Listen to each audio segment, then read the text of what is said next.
pertanyaannya gini Pak Ustadz. Ya. Di beberapa hadis juga kan kita diajarkan istighfar itu Pak Ustadz. Ya. Apakah dengan istighfar itu juga masuk dalam kategori bahwa Allah akan menutupi kesalahan-kesalahan kita gitu Pak Ustadz? Ya, betul. Betul sekali itu. Dengan istighfar, mohon ampun kepada Allah itu menutupi kesalahan-kesalahan kita. Tetapi harus kita ingat bahwa perbuatan mulut itu hampir dikatakan tidak berguna. Pada hari ini mulut mereka ditutup. Artinya kalau hanya sekedar diucapkan saja ini istighfar, hampir dikatakan tidak berguna. Istighfar yang terbaik itu adalah dengan melakukan perbuatan. Ya, kita baca surat ke-24 ayat 22.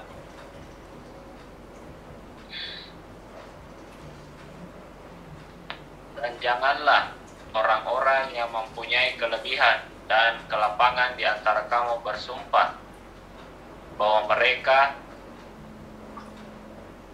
tidak akan memberi bantuan kepada kerabatnya, orang-orang miskin, dan orang-orang yang berhijrah di jalan Allah. Dan hendaklah mereka memaafkan dan berlapang dada. Apakah kamu tidak suka bahwa Allah mengampunimu? Dan Ya. Allah Maha Pengampun, Maha Penyayang. Ya, jangan orang yang memiliki kemampuan atau kelebihan, ini ya, kelebihan jasad ini, bersumpah untuk tidak memberikan sesuatu yang bermanfaat bagi orang lain, katakanlah seperti itu. Apakah kamu tidak suka bahwa Allah itu mengampunimu? Jadi memohon ampun, beristighfar kepada Allah itu artinya kita laksanakan tugas kekhalifahan, memberikan kemampuan kelebihan yang kita miliki kepada orang lain, bermanfaat kepada orang lain, didasari oleh tauhid bahwa tiada Tuhan selain Allah, yang menjadikan bahwa tadi jiwa kita, sebutkan seperti itu, di jiwa kita yang tadinya cacat, akibat perbuatan jasad ini menjadikan jiwa itu disempurnakan. Itu namanya taubat, istighfar. Ya. Inilah yang bisa menutupi kekurangan diri kita, bahasanya seperti itu. Jadi kalau jiwa kita ini sempurna, ya, tanpa cacat, dalam hal ini kita tidak boleh meyakini bahwa jiwa kita ini suci, ya, bahwa kita ini orang suci. Ya. Tetapi kalau jiwa kita cacat, jiwa kita sempurna menurut pandangan Allah, jiwa kita sempurna, maka efek yang kita rasakan keluarnya adalah kita senantiasa mengarah kepada perbuatan-perbuatan yang baik, mengarah kepada kebaikan. Ya.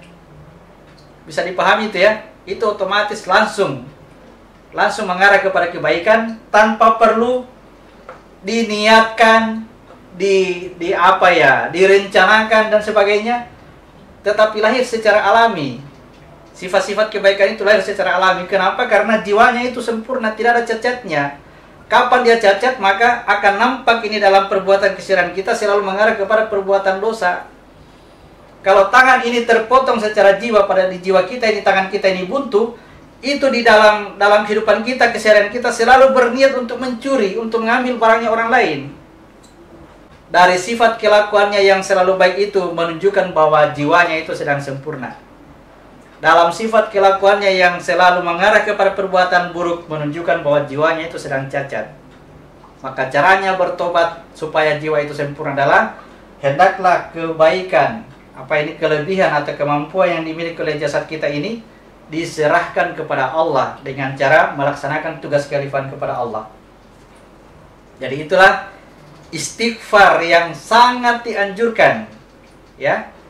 Bukan hanya diucapkan, tetapi ucapan kita itu harus kita pahami dan kita amalkan, kita praktekkan. Ya. Apakah orang-orang yang mengucapkan istighfar dalam keseharian itu beristighfar dengan ucapan, apakah mereka itu salah? Tidak ada yang salah dalam hal ini, ya. Tidak ada yang perlu disalahkan karena semua berjalan dengan kebenarannya. Tetapi bagi kita yang sudah memahami ini, hendaklah itu ditingkatkan. Jangan hanya diucapkan saja, karena ucapan itu menurut Al-Quran itu di akhirat nanti tidak akan menolong sama sekali. Pada hari ini mulut mereka ditutup, ya. Berbicaralah tangan mereka, itu artinya perbuatan yang akan menentukan nasib kita. bukan ucapan kita sudah berkali-kali istighfar, berkali-kali mengucapkan istighfar, belum tentu ini bisa diampuni. Tetapi ketika melaksanakan tugas kekhalifahan, katakanlah menyingkirkan diri dari jalanan, lalu kemudian tidak ada tendensi, tidak ada niat untuk dipuji atau dibilang sebagai orang yang baik, semuanya hanya biasa-biasa saja, dipoloskan itu hati kita, itu yang disebut dengan ikhlas, dan itu yang akan menjadikan jiwa kita tadi diperbaiki cacatnya. Itu disebut dengan taubat, ampunan, ya. Jadi beristighfar betul-betul dengan amal perbuatan. Oke ya, mudah-mudahan dipahami tadi Pak Amir. Betul pertanyaannya bahwa memang istighfar itu sangat dianjurkan untuk bisa menjadikan sifat-sifat keburukan kita diampuni oleh Allah. Itu sangat betul. Tetapi pemahamannya ditingkatkan, jangan hanya diucapkan, karena ucapan itu tidak membantu, tidak menolong, ya. Hampir dikatakan seperti itu.